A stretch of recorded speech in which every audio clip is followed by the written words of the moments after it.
Seja muito bem-vindos ao Mesa de Debates. Aqui quem está falando é o Guilherme. Vamos que vamos, pessoal, dar continuidade aqui à nossa programação da semana, dando aqui, continuidade às entrevistas e fazendo aqui uma entrevista por áudio, né, com o Luiz Fernando, homem trans, que escreveu aí um livro Simplesmente Homem, né, como fruto aí da conclusão de curso, né, dele, né, do seu TCC. E, né, vamos conversar um pouco sobre esse livro, né, do que se trata, né, e o tema aí, né, do homem trans na sociedade e um pouco também de comunicação. Então, Luiz, antes da gente começar, você já fez aí uma apresentação, né, do seu livro. Peço aí que você se apresente, né, quem é o Luiz Fernando? Meu nome é Luiz Fernando Prado Shoa, tenho 40 anos, resido em Guarulhos, sou filósofo, jornalista, escritor, palestrante, pesquisador em gênero e sexualidade com ênfase em transmasculinidades. Atualmente estou coordenando o núcleo de transmasculinidades da Rede Família Stronger, estou conselheiro estadual LGBT pelo segmento de homens trans e transmasculinos, estou aí iniciando um projeto de desenvolver uma coluna em uma revista, que em breve contarei a vocês e a outras pessoas nas minhas redes sociais. Quer me seguir nas redes sociais, @Luiz com Z Fernando P. Uchoa. E essa é uma breve apresentação desta pessoa. Simplesmente Homem, ele surgiu como o trabalho de conclusão da minha graduação em comunicação social, habilitação em jornalismo. Eu percebi minha transmasculinidade nesse entremeio e percebi que as pessoas naquela época não tinham muitas informações acerca desse segmento social. E aí eu pensando em trazer a informação para as pessoas, dizer literalmente o que é um homem trans, quais são os procedimentos cirúrgicos, sociais que ele passa para ter essa identidade, os desafios, o que tem que ser feito para melhorar a inserção desse segmento na educação, na saúde, nas relações sociais, entre outras. Eu resolvi fazer esse livro-reportagem. Iniciei o processo, fazendo pesquisa histórica mesmo, desde quando surgiu uma primeira identidade que tinha um corpo lido como feminino e reivindicava uma masculinidade. Investiguei isso no Egito Antigo, na China, na Europa, no continente europeu como um todo e no continente norte-americano, para construir esse processo, para as pessoas entenderem que não é algo que surgiu hoje, mas que o nome Homem Trans aqui no Brasil, porque foi uma demanda desse grupo organizado no encontro nacional de homens trans realizados em São Paulo em 2015, mas que não é porque um sujeito se vê de uma forma e não existe uma identidade político-social, que essa identidade não existe, mas que ela não é organizada, né? De forma de demanda de movimento social. E aí, a gente começa nesse processo. Como era um trabalho de conclusão de curso, eu tive que selecionar 6 histórias, explicar basicamente os termos, as cirurgias, deixar algo bem didático para as pessoas acessarem essa informação. E aí ele se torna Simplesmente Homem, mas como ele era um trabalho de conclusão de curso, ele teve que ter um subtítulo, e o subtítulo ficou Simplesmente Homem, relato sobre a experiência cotidiana. E aí ele é publicado em 2020 pela editora Metanoia. Pretendo republicá-lo num volume 2, fazer algumas coisas e trazer mais informações atualizadas. Maravilha, o Luiz.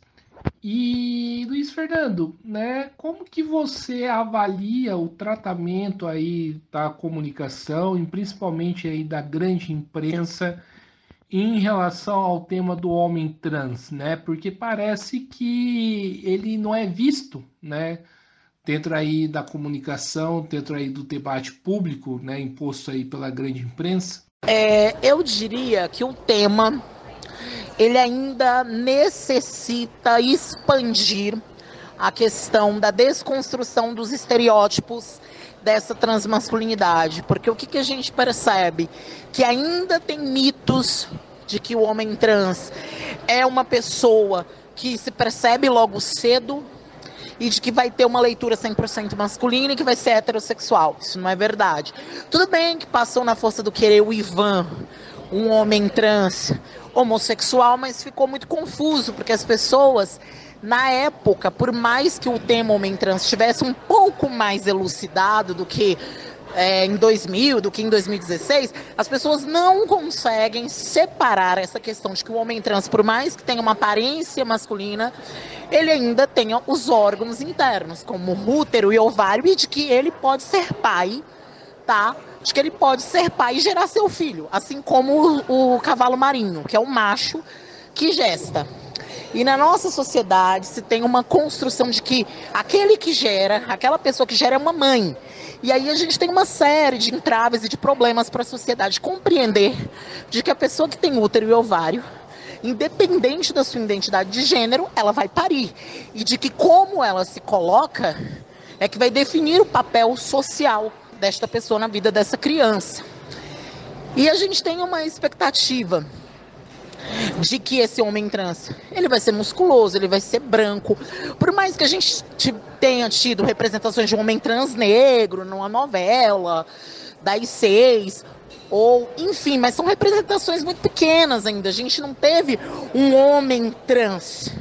A gente teve uma mulher cisgênero num horário nobre interpretando um homem trans, mas não um artista, um homem trans.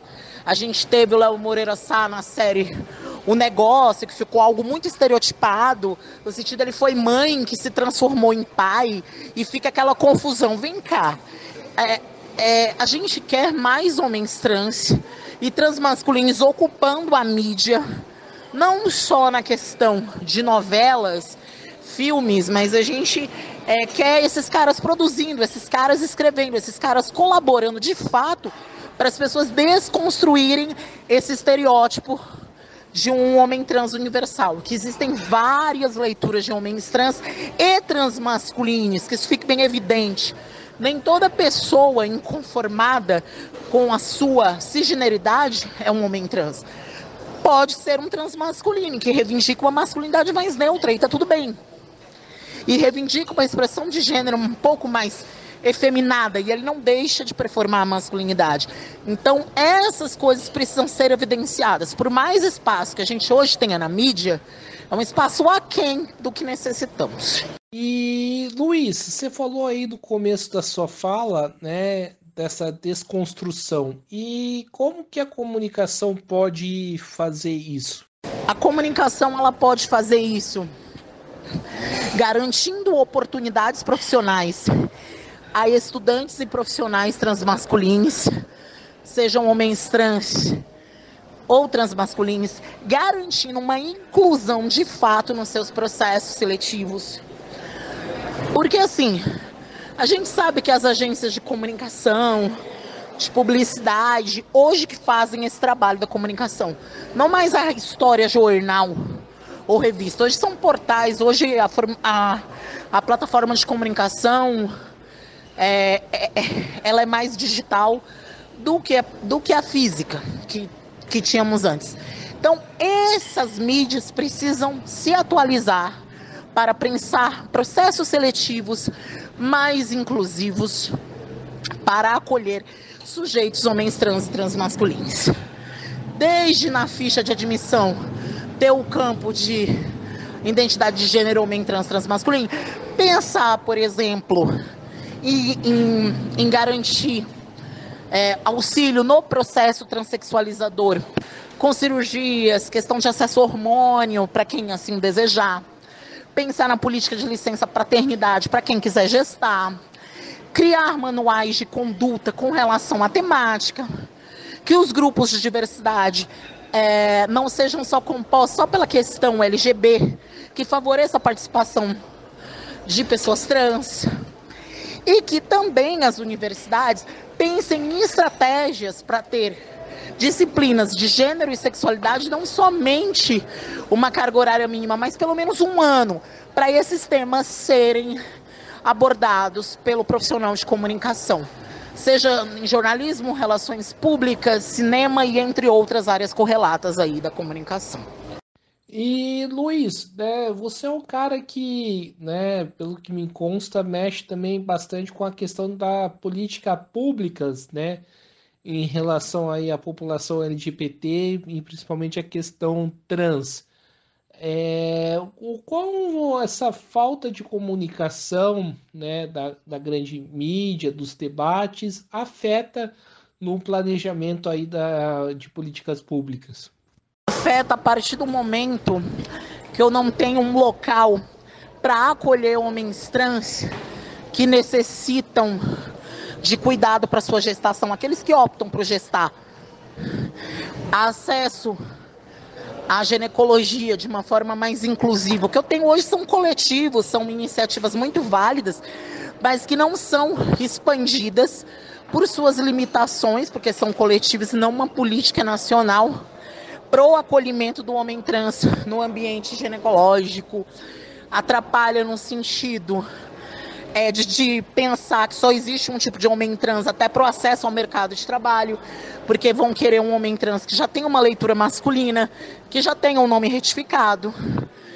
Em São Paulo está se tendo aí um projeto de lei em âmbito estadual para isenção das taxas para o processo de retificação de nome, porque nem todos os homens trans têm essa possibilidade. Atrapalha no sentido de acesso a programas especiais, porque tem homens trans que possuem questões de deficiência física e mental e as pessoas atrelam a transexualidade como uma patologia e isso acaba impedindo o cuidado a uma coisa que não perpassa a sua identidade. A questão da destruição de vínculos familiares, porque não se trabalha nas escolas e com as famílias. A questão de identidade de gênero. A questão da violência sofrida por homens trans e transmasculinos.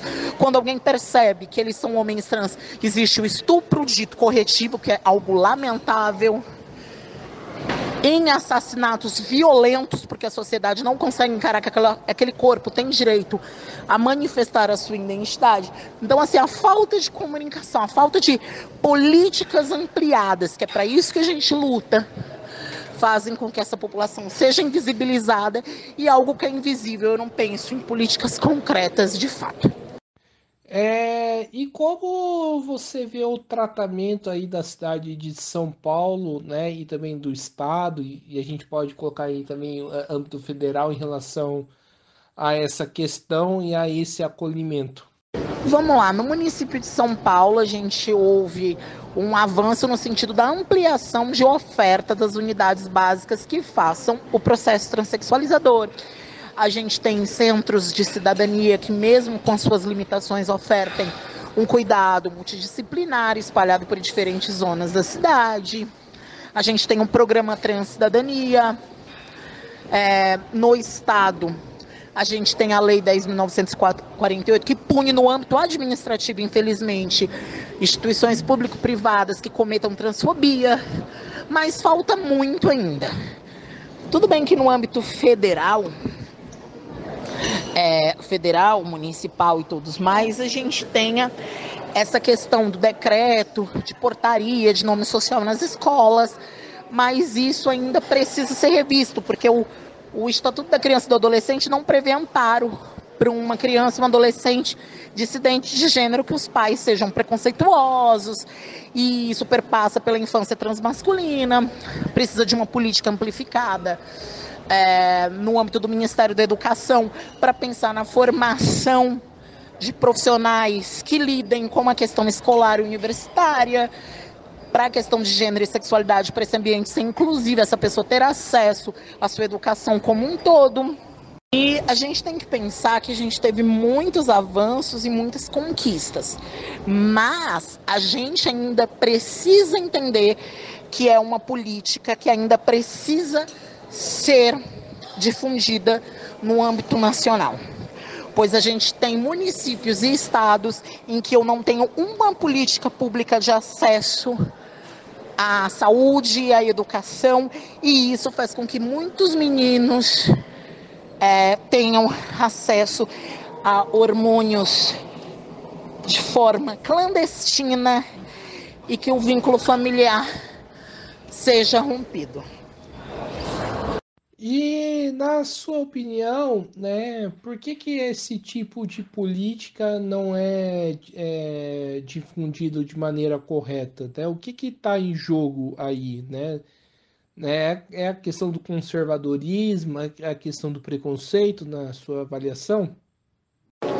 Esse tipo de política não é implementada de uma forma uníssona, porque nós temos poucos representantes LGBTQIA+, nas casas legislativas, seja em âmbito municipal, estadual e federal. Os partidos precisam pensar em um tipo de cota, sim, porque a gente é uma população que é vítima de uma série de preconceitos entraves e grande parte da nossa população enfrenta a questão racial e econômica, não todos, mas uma grande parcela do nosso país. A gente precisa pensar numa formação político-social dentro do ambiente escolar e acadêmico, para com que a população no geral, em especial essa, acesse essas informações. Então, assim, se a gente não pensar numa forma de LGBTs que é mais criarem consciência político-social, perpassando por raça, gênero e classe, principalmente classe, porque tem muito LGBT que é mais que não tem consciência de classe, que se vale pela identidade vazia do seu nicho e não consegue compreender que para acessar a política pública de fato e criação disso ser voltado para o seu segmento, independente de qualquer coisa, ele precisa ter uma consciência de onde ele é, que o patriarcado, o machismo e a misoginia são advindos de uma série de construções e que auxiliam na criação da LGBTfobia. Sim, também acho que precisa fazer isso, mas o que a gente vê tanto nas casas municipais, né, tanto aí na Câmara Estadual e na Câmara Federal, é um conservadorismo e, né, uma composição, né, muito grande aí de homens brancos e héteros, né? Será que os partidos políticos, né, principalmente os partidos da ordem, não têm interesse, né, de fazer isso que você colocou? A gente percebe esse conservadorismo porque a gente vem de um dualismo político entre duas vertentes e que isso surgiu na Europa e nos Estados Unidos, e o Brasil foi permeado por essa tendência, por essa não política, por essa rejeição ao discurso político.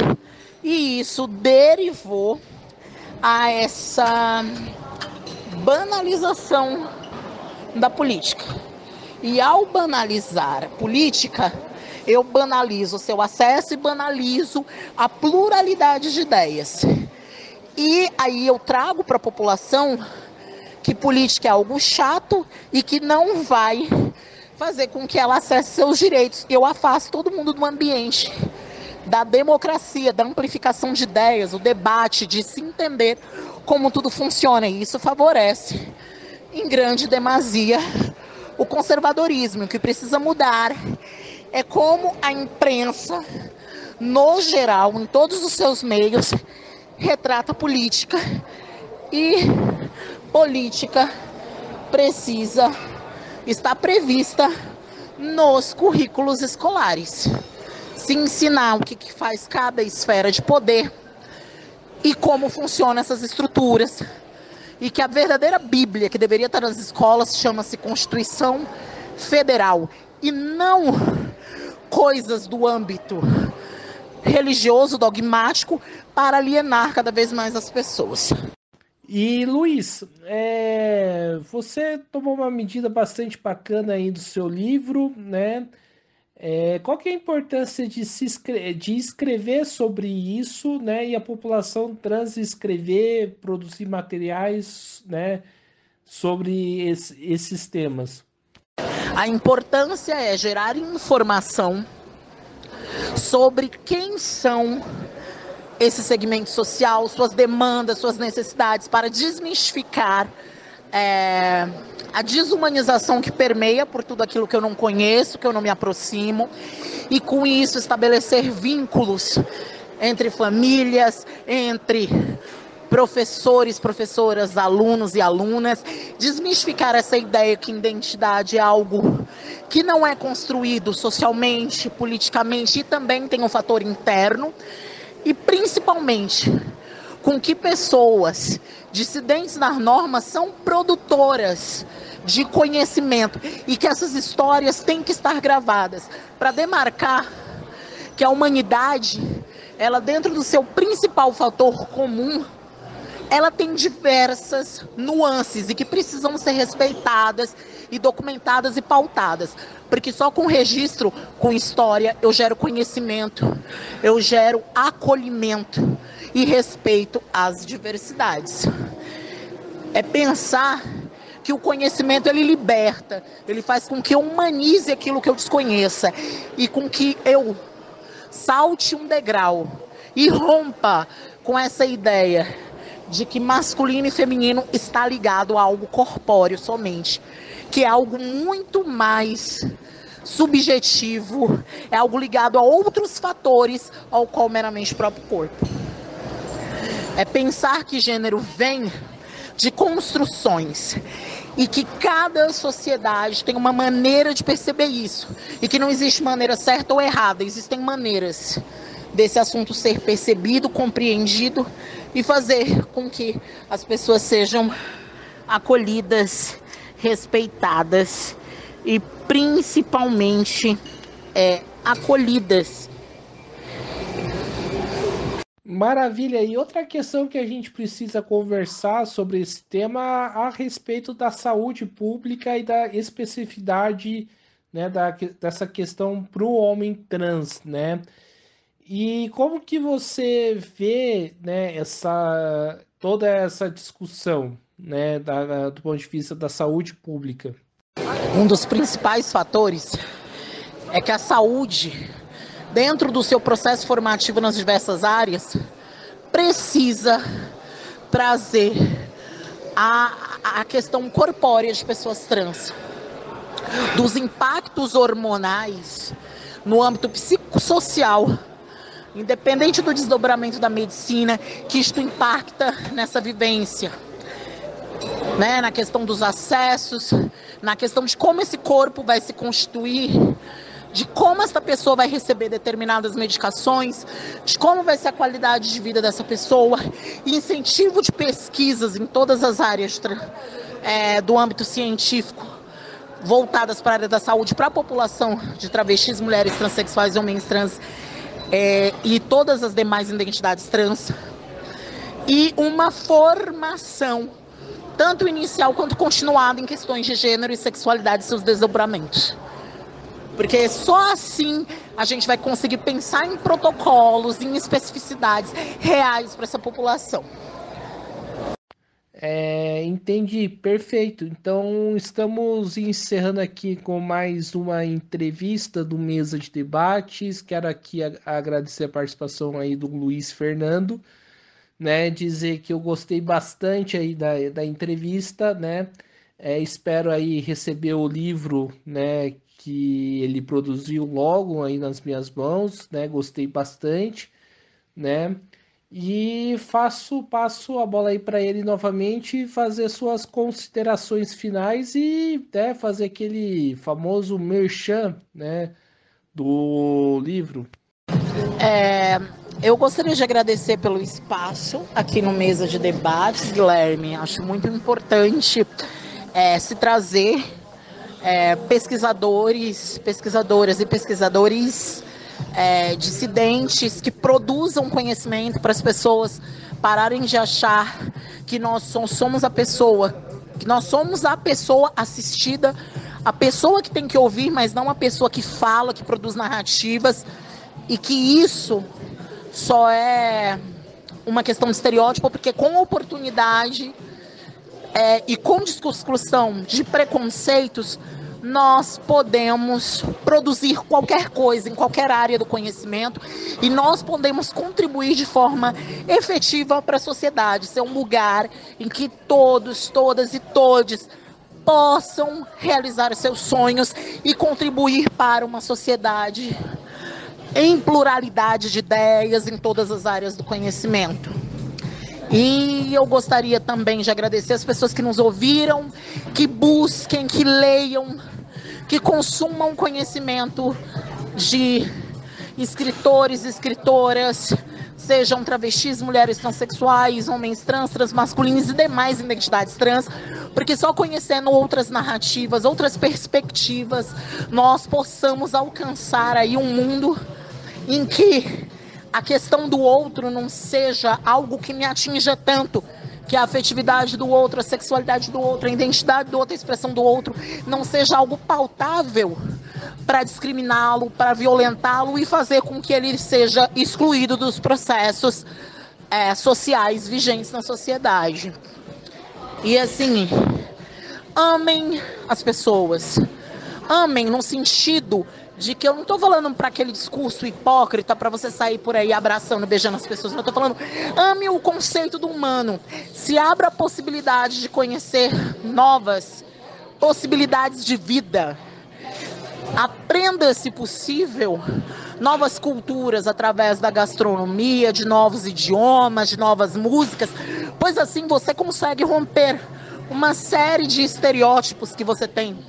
E também acerca de afeto, de sexualidade e também entender que existam novas possibilidades de infância, de adolescência, desconstruir essa forma binária de masculino e feminino, para a gente entender que existem várias formas de se ser e de pensar no mundo. E que eu posso não concordar com todas, mas o meu dever é respeitar. O meu dever é acolher, em muitos casos, e desconstruir o tempo inteiro. Eu vivo nesse processo de desconstrução. E eu espero que as pessoas se abram a essa possibilidade, para a gente ser, de fato, uma humanidade que consiga dialogar e conceber outras possibilidades. Seria isso, e mais uma vez agradecendo o espaço. Então é isso aí, pessoal. Então não se esqueça de se inscrever no canal Podcast Mesa de Debates de Tudo Um Pouco. Acompanhe o nosso trabalho. Curta, compartilhe, comente esta e outras entrevistas. Além disso, segue a gente nas redes sociais, Facebook, TikTok e Instagram. Então, muito obrigado e até a próxima. Fui!